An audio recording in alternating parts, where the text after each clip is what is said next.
إن الحمد لله نحمده ونستعينه ونستغفره ونعوذ بالله من شرور أنفسنا ومن سيئات أعمالنا من يهده الله فلا مضل له ومن يضلل فلا هادي له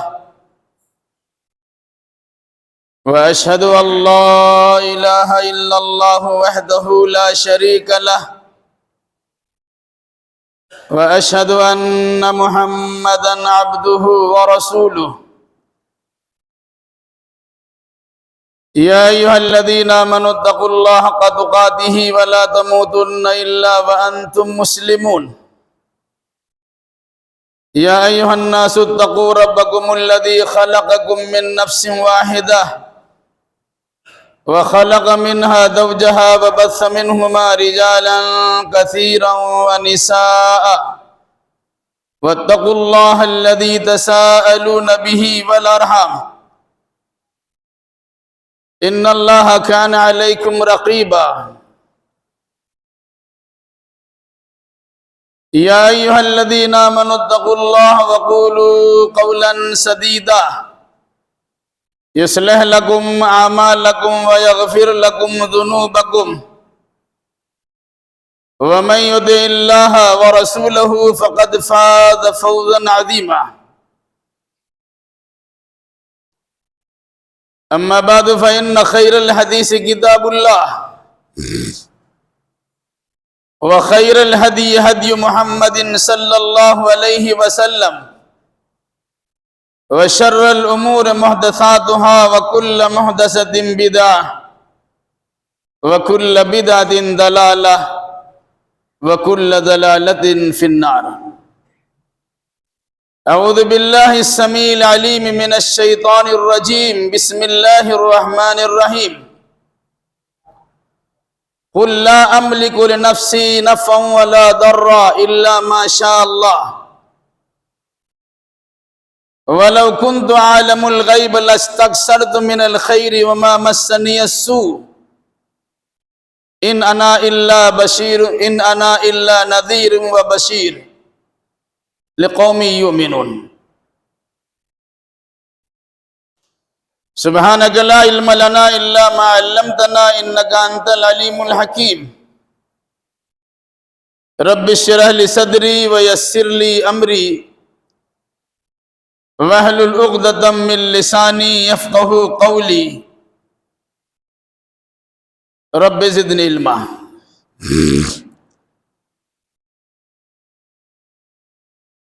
حمد و ثنا بڑائی و کبریائی لائق و سزاوار ہے اس وحدہ لا شریک احکم الحاکمین کے لیے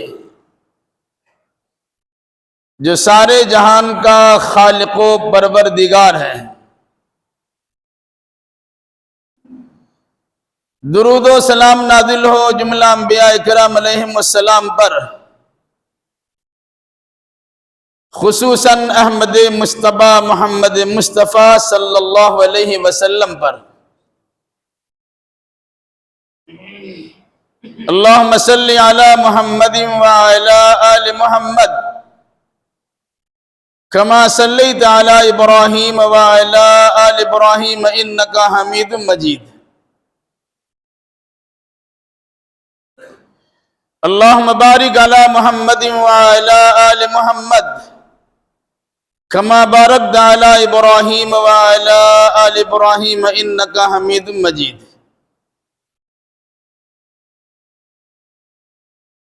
بزرگوں، نوجوان ساتھیوں، پردہ نشی ماں اور بہنوں،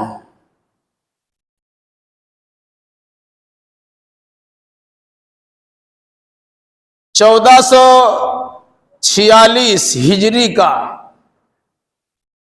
دوسرا مہینہ ماہ سفر کی شروعات ہو چکی،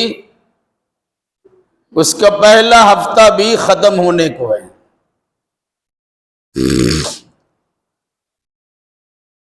عموماً سفر کے مہینے کو انسان اپنی بدعقیدگی کی بنیاد پر منحوس سمجھتا ہے،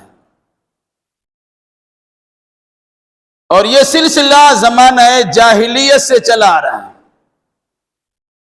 اور یہ اسی جاہلیت ہے کہ علم و حکمت کے دور میں بھی برقرار ہے۔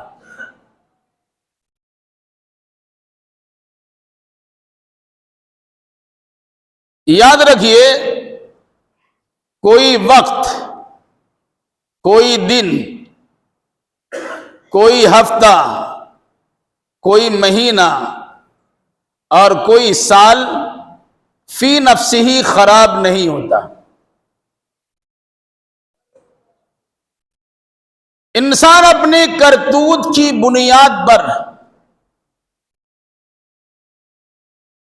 اپنے آپ کو اللہ کے غضب کا اور عذاب کا شکار بناتا ہے، تو اللہ اس وقت کو، اس دن کو، اس ہفتے کو، اس مہینے کو، اس سال کو اس کے لیے گویا خراب بنا دیتا ہے۔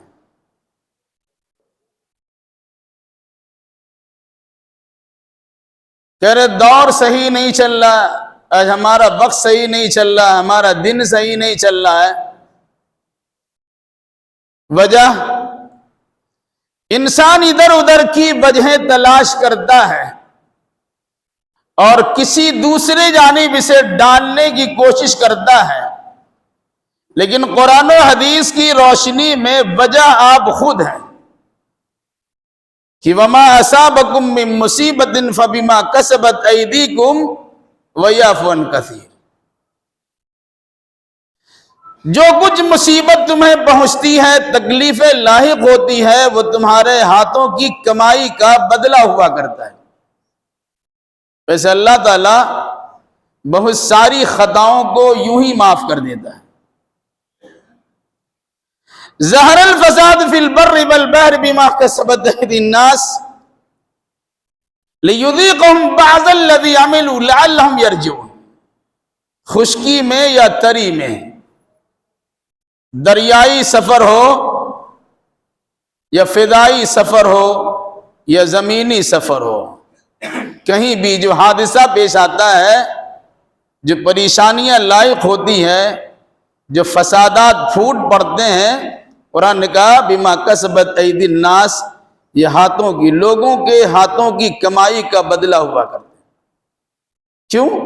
لیذیقہم بعض الذی عملوا لعلہم یرجعون، تاکہ ان کے بعض اعمال کی سزا کا مزہ چکھایا جائے، تاکہ وہ اپنی حرکتوں سے باز آ جائے۔ تو سفر کا مہینہ بھی اسی میں شمار ہوتا ہے کہ سفر کا مہینہ منحوس تصور کیا جاتا ہے، اور نتیجے کے طور پر اس مہینے میں بہت ساری بدعقیدگیاں پائی جاتی ہیں۔ مردوں کے مقابلے میں عورتوں میں یہ بدعقیدگی زیادہ پائی جاتی ہے۔ کچھ تو واقعی بدعقیدگی ہے، اور کچھ تو اپنے شوہروں کے پیسے خرچ کرنے کی تدبیر ہوتی ہے۔ بلائیں اس مہینے میں بکثرت نازل ہوتی ہے، اس لیے پرانے برتنوں کو پھینک دیا جائے، نیا برتن لایا جائے۔ بلا آپ پر بھی تو نازل ہو سکتی ہے، اپنے آپ کو بدل لیجئے، اپنے شوہر کے لیے کوئی دوسری بیوی تلاش کر دیجئے، اپنا مکان بدل لیجئے، کسی اور مکان میں چلے جائیے۔ اور بھی گھر میں بہت سارے ساز و سامان ہیں، ان میں بلائیں اترتی نہیں ہیں، وہ ساری چیزیں آپ کے پاس موجود ہیں، آپ کا زیور بھی ہے، گہنا بھی ہے، سونے چاندی کے زیورات بھی ہیں، ان تمام کو پھینک دیجئے کہ بلائیں وہاں بھی تو آ سکتی ہے۔ تیزی کا مہینہ تصور کرتے ہوئے کہتے ہیں کہ 1 سے لے کے 13 تک بڑی تیزی سے بلائیں نازل ہوتی ہیں۔ لا حول ولا قوت الا باللہ۔ یاد رکھیے گا، یہ سب عقیدہ کی خرابی کا نتیجہ ہے، بدعقیدگی ہے، ایسی کوئی چیز نہیں ہے۔ ہاں، انسان اگر کوئی غلط حرکت کرتا ہے اور اللہ تبارک و تعالیٰ اسے معاف نہیں کرتا، پھر 2 شکلیں پیدا ہوتی ہیں، تو اللہ آزماتا ہے، کسی تکلیف کے اندر مبتلا کرتا ہے، یا پھر اللہ تبارک و تعالی عذاب سے دوچار کرتا ہے، تباہ و برباد کر دیتا ہے۔ یہ سارا معاملہ اللہ کے اختیار میں ہے، نہ آپ کے اختیار میں ہے، نہ آپ کے باپ کے اختیار میں ہے، نہ ولیوں کے اختیار میں ہے، نہ نبیوں کے اختیار میں ہے۔ اسی مناسبت سے سورۃ الاعراف کی ایک آیت کریمہ پڑھی گئی جس میں بطور خاص اللہ تبارک و تعالی نے اس زمانے کی بدعقیدگیوں کو دور کرنے کے لیے خود اللہ کے نبی صلی اللہ علیہ وسلم کو مخاطب کرتے ہوئے کہا، قل، فرما دیے، لا املک لنفسی نفعا ولا ضرا الا ما شاء اللہ۔ سنو، میں اپنے لیے بھی کسی نفع نقصان کا مالک نہیں ہوں، ہاں جو اللہ تبارک و تعالی چاہے وہی ہوگا۔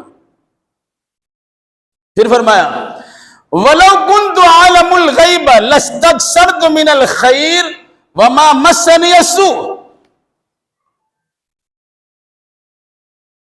اگر میں عالم الغیب ہوتا،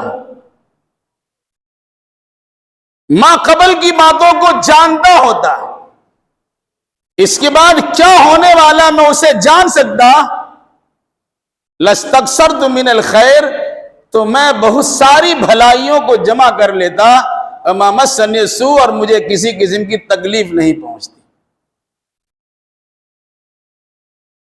اِنْ أَنَا إِلَّا نَذِيرٌ وَبَشِيرٌ لِقَوْمٍ يُؤْمِنُونَ، سنو کہ میں تو محض ڈرانے والا اور خبر کرنے والا ہوں ایسے انسانوں کو جو ایمان لانے کے لیے تیار ہوں۔ اس آیت کے ہر لفظ پہ غور کیجیے۔ ہم مسلمانوں کا عقیدہ ہے کہ پوری کائنات میں اللہ کے بعد اگر کسی کا درجہ مقام منصب ہے تو رسول اللہ ہے صلی اللہ علیہ وسلم۔ اس بڑی شخصیت کے ذریعے سے اعلان کروایا گیا کہ آپ دنیا والوں کو، رہتی تک دنیا والوں کو یہ خبردار کر دیجئے کہ لا املک لنفسی نفعا ولا ضرا الا ما شاء اللہ، کہ میں خود اپنے لیے نفع نقصان کا مالک نہیں ہوں، اپنے آپ کو فائدہ پہنچا لوں یہ میرے پاس اختیار نہیں ہے، یا اپنے سے کسی نقصان و تکلیف کو دور کر دوں یہ میرا اختیار نہیں ہے، الا ماشاء اللہ، مگر جو اللہ کی مشیت اور چاہت ہوگی۔ اللہ مجھے فائدہ پہنچانا چاہے گا، دنیا کی کوئی طاقت روک نہیں سکتی ہے، اللہ اگر تکلیف دینا چاہے گا دنیا کی کوئی طاقت اسے دور نہیں کر سکتی۔ گویا رسول اکرم صلی اللہ علیہ وسلم کے ذریعے سے انسانوں کو متنبہ کیا گیا، خبردار کیا گیا کہ اگر آپ اپنے آپ کو سب کچھ سمجھتے ہیں یہ آپ کا سمجھنا بھول ہے۔ جب نبی کچھ نہیں کر سکتے آپ کیا کر لیں گے؟ چونکہ کفار و مشرکین کا عقیدہ تھا کہ اللہ کے علاوہ جن غیر اللہ کو ہم نے معبود بنا لیا ہے، اگر محمد الرسول اللہ صلی اللہ علیہ وسلم کے کہنے کے نتیجے میں ہم نے ان کو ٹھکرا دیا تو وہ ہمارے معبودان ہمیں تکلیف پہنچا دیں گے، ہمیں مصیبتوں میں گھیر لیں گے، ہمارے نفع کو چھین لیں گے، نقصان سے دوچار کر دیں گے۔ تو اللہ کے نبی صلی اللہ علیہ وسلم کے ذریعے سے یہ خبردار کیا گیا کہ بھئی ان کے مقابلے میں انسان کا جو زندہ اس کا درجہ ہے، اور تمام کائنات میں میرا درجہ تمہارے سامنے مسلم ہے کہ 40 سالہ دور میں نے تمہارے درمیان گزاری ہے جس میں کسی قسم میں کوئی داغ دھبا نہیں ہے۔ میں اللہ تبارک و تعالیٰ کا آخری رسول و پیغمبر ہوں، میں اپنے بارے میں کہتا ہوں کہ نفع نقصان کے اختیار میرے ہاتھ میں نہیں ہے۔ تو سنو، قل ارأیتم ما تدعون من دون اللہ ان ارادنی اللہ بضر هل ہن کاشفات ضری او ارادنی برحمت هل ہن ممسکات رحمتی قل حسبی اللہ علیہ یتوکل المؤمنون۔ اے نبی تو ان سے پوچھئے جن جن کو اللہ کے مقابلے میں تم حاجت روا مشکل کشا سمجھتے ہو، فائدہ پہنچانے والا یا نقصان پہنچانے والا تصور کرتے ہو، ان کو اپنے سامنے رکھو اور میری یہ بات سنو۔ ان اراد اللہ بذر هل ہن کاشفات ضری، اگر اللہ تعالیٰ تکلیف پہنچانا چاہے، یہ تمہارے معبودان جو 360 کی تعداد میں کعبۃ اللہ کے گرد لگائے گئے ہیں، کیا ان مشکلات کو، ان پریشانیوں کو، اس تکلیف کو دور کر دیں گے؟ او ان ارادنی برحمہ هل ہن ممسکات رحمتی، یا یہ کہ وہ اللہ میرے ساتھ اپنی رحمت کا برتاؤ کرنا چاہے تو کیا ان کے اندر طاقت ہے کہ اللہ کو اس رحمت کو روک دے؟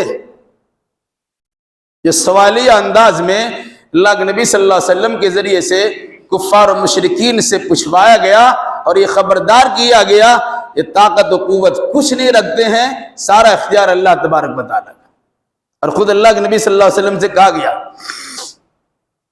کیونکہ لوگ بار بار دھمکیاں دیتے ہیں، آپ اگر ہمارے معبودوں کے خلاف کچھ بولیں گے تو آپ پاگل ہو جائیں گے، آپ کا ناطقہ بند کر دیا جائے گا، آپ کی روزی روٹی کے لالے پڑ جائیں گے، آپ پریشانیوں میں گھیر لیے جائیں گے، آپ مشکلات سے دوچار ہو جائیں گے، ہمارے معبودوں کی بد دعا لگے گی، تباہ برباد ہو جائیں گے۔ تو اللہ تبارک و تعالیٰ نے اپنے رسول سے کہا کہ تم اپنے معبودوں کو اختیار دو اور یہ سوچ لو مجھے تکلیف اگر اللہ دیتا ہے کیا وہ دور کر سکتے ہیں، یا اللہ مجھے آرام پہنچاتا ہے کیا اس آرام کو چھین سکتے ہیں؟ پھر خود اللہ نے کہا قل حسبی اللہ، اے نبی ان سے کہیے اللہ میرے لیے کافی ہے۔ تم سارے مکہ کے مشرکین مل کر ہمارا بال باندھا کرنا چاہو نہیں کر سکتے، ہمارا کچھ بگاڑنا چاہو نہیں بگاڑ سکتے، ہمیں تکلیف پہنچانا چاہے نہیں کر سکتے، بلکہ تکلیف کیا تم اگر ہمیں آرام بھی پہنچانا چاہو تو نہیں پہنچا سکتے جب تک اللہ تبارک و تعالیٰ کی مشیت نہیں ہوگی۔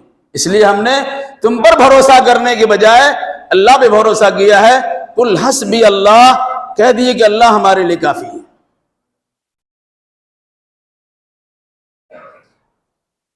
اور مومن اللہ ہی پہ بھروسہ کرتے ہیں، یا بھروسہ کرنے والوں کو اللہ ہی پہ بھروسہ کرنا چاہیے۔ کیوں کہا کہ جب اللہ پہ بھروسہ رہے گا تو آپ کسی چیز سے خائف اور ڈرے ہوئے نہیں رہیں گے، بلکہ اللہ تبارک و تعالیٰ پر اعتماد کے نتیجے میں آپ کے اندر خود اعتمادی پیدا ہوگی اور آپ کسی بھی چیز کو برداشت کرنے کے لیے تیار ہو سکیں گے۔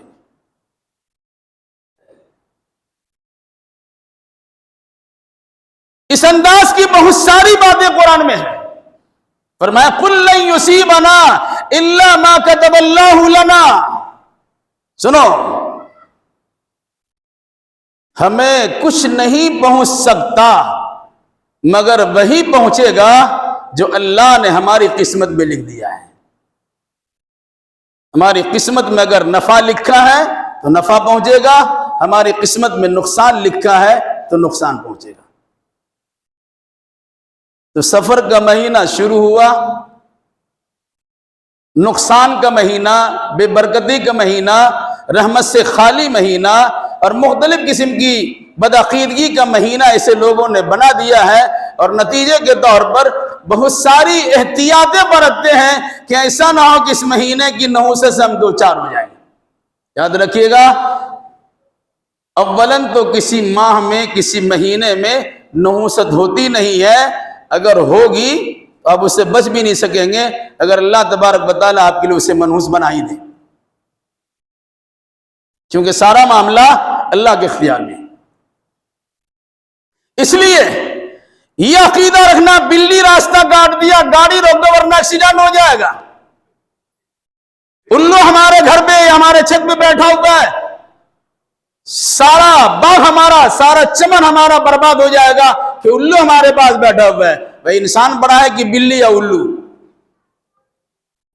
اب اس سے بھی گئے گزرے ہو گئے. انسان کو اشرف المخلوقات اللہ نے بنایا ہے، اس کی تقدیر الو کے ہاتھ میں یا بلی کے ہاتھ میں. کوئی گھر سے نکلتا ہے چھینک آتی ہے الحمدللہ کہتا ہے، وہ اللہ کا شکر ادا کرتا ہے کہ اب چھینک آ گئی تو میرا یاترا ہی خراب ہو جائے گا. اللہ کا نام لے کے اللہ کا حمد بیان کر کے گھر سے نکلے گا، کیا اس کا نقصان ہو جائے گا؟ اگر کسی انسان کو باہر نکلتے ہوئے کسی نے پیچھے سے آواز دے دیا، یہ بدعقیدگی ہے. اب آواز تو دے دیا، گیا کام سے. ایسے لوگ بھی ہیں اب کام ہی میں نہیں آتے، واپس چلے جاتے ہیں. یعنی آپ کی تقدیر کو بنانے والا پیچھے سے وہ آواز دینے والا انسان تھا، اللہ کے پاس کوئی پاور نہیں، اللہ پاور لیس ہو گیا. لا حول ولا قوت الا باللہ. یاد رکھیے گا، جو کچھ بھی انسان کو پہنچتی ہے وہ اللہ کی طرف سے پہنچتی ہے. اللہ اگر نفع پہنچانا چاہے کوئی نقصان نہیں پہنچا سکتا، اور اگر اللہ ہی نے ارادہ کر لیا ہے کہ آپ کو تکلیف سے دوچار کر دے، کوئی آپ کو بچا نہیں سکتا ہے.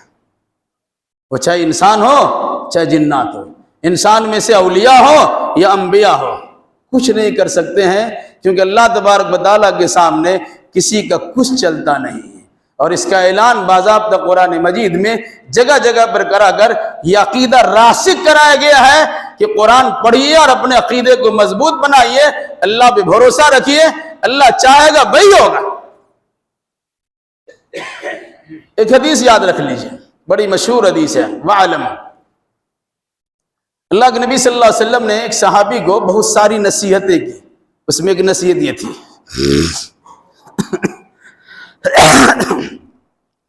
وَعَلَمْ أَنَّ الْأُمَّةَ لَوِ اجْتَمَعَتْ عَلَىٰ أَن يَنفَعُوكَ بِشَيْءٍ مَا لَن يَنفَعُوكَ إِلَّا مَا كَتَبَ اللَّهُ لَكَ وَلَوِ اجْتَمَعُوا عَلَىٰ أَن يَضُرُّوكَ لَن يَضُرُّوكَ بِشَيْءٍ إِلَّا مَا كَتَبَ اللَّهُ عَلَيْكَ، او کما قال نبی صلی اللہ علیہ وسلم. کیا فرمایا؟ جان لو. جب یہ جملہ بولا تو اس کا مطلب خبردار، اب سوئے ہوئے ہیں، غفلت میں پڑے ہوئے ہیں، چوکنا ہو جائیے. جان لو. آپ کے اندر یہ کیفیت پیدا کیا جانے؟ تو آپ نے فرمایا پوری امت اس بات پر جمع ہو جائے کہ آپ کو تھوڑا سا بھی فائدہ پہنچا دے تو لن ينفعوك الا ما كتب الله لك، نہیں پہنچا سکتے آپ کو نفع مگر اتنا ہی جتنا اللہ تبارک و تعالیٰ نے آپ کے لیے لکھ دیا ہے. اور اسی پر بس نہیں کیا، فرمایا وَلَوِ اجْتَمَعُوا، اور اگر یہ ساری امت جمع ہو جائے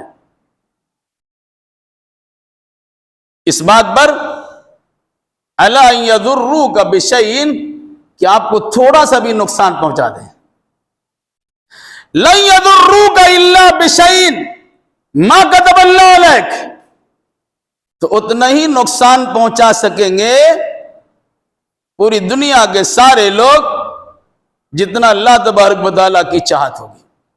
مطلب نفع و نقصان اللہ کے اختیار میں ہے، کسی کے اختیار میں نہیں ہے. اب غور کیجئے گا، پوری امت میں انسان بھی شامل ہے، جنات بھی شامل ہے، چرند بھی شامل ہے، پرند بھی شامل ہے، دنیا کی ساری چیزیں شامل ہیں. مطلب پوری کائنات میں اگر کوئی انسان ہو کہ کوئی جنات ہو، آپ کو نقصان پہنچانا چاہیں گے آپ کو نقصان نہیں پہنچا سکتے ہیں. ہاں اگر اللہ ہی نے نقصان پہنچانے کا ارادہ کر لیا ہے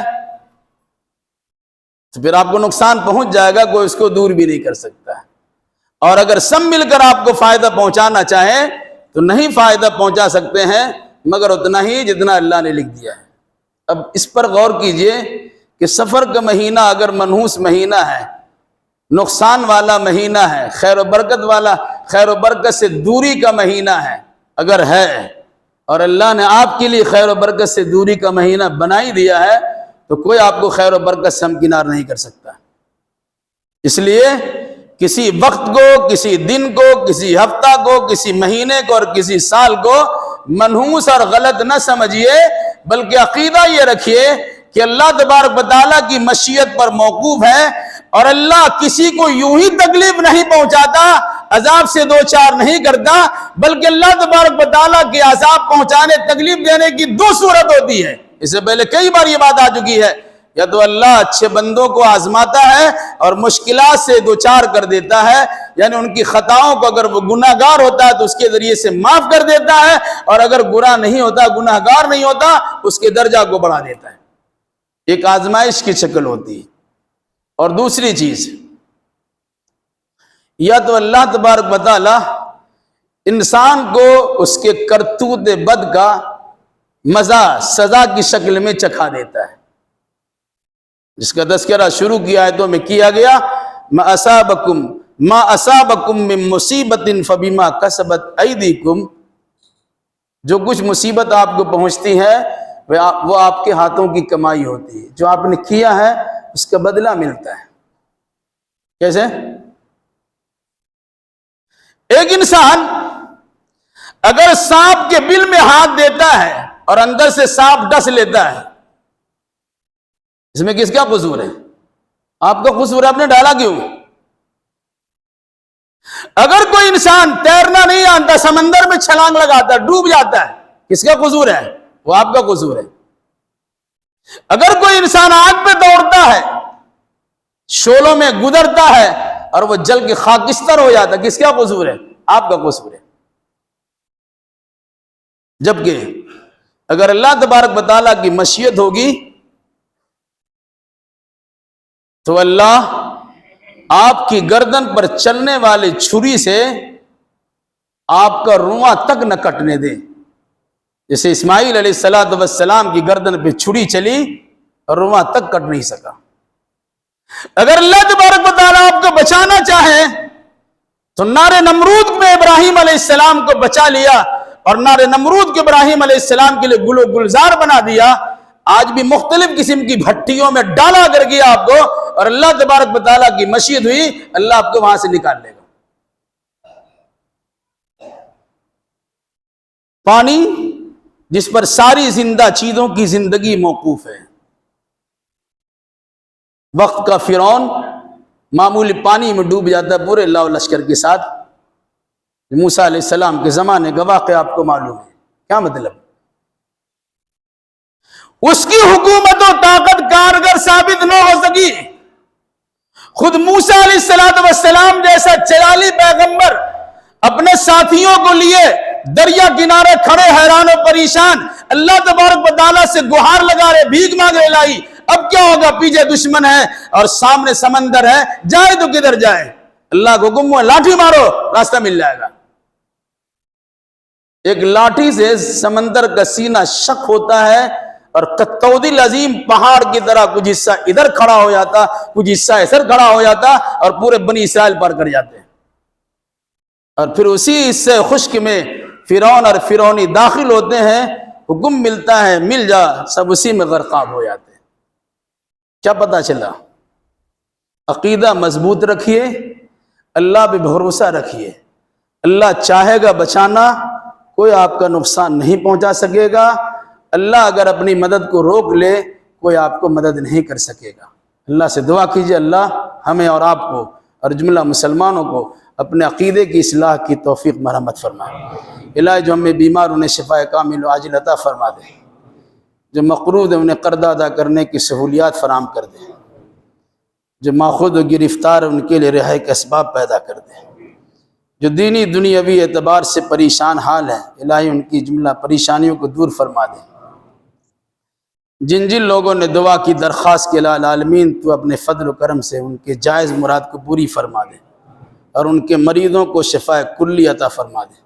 جب تک ہمیں زندہ رکھ، کتاب اللہ اور سنت رسول اللہ پر عمل کرتے ہوئے زندہ رکھ، اور جو ہمارا خاتمہ ہو انہی دونوں کی ترویج و اشاعت کرتے ہمارا خاتمہ ہو۔ قول قولی ھذا واستغفر اللہ لی ولکم ولسائر المسلمین، وآخر دعوانا الحمد للہ رب العالمین۔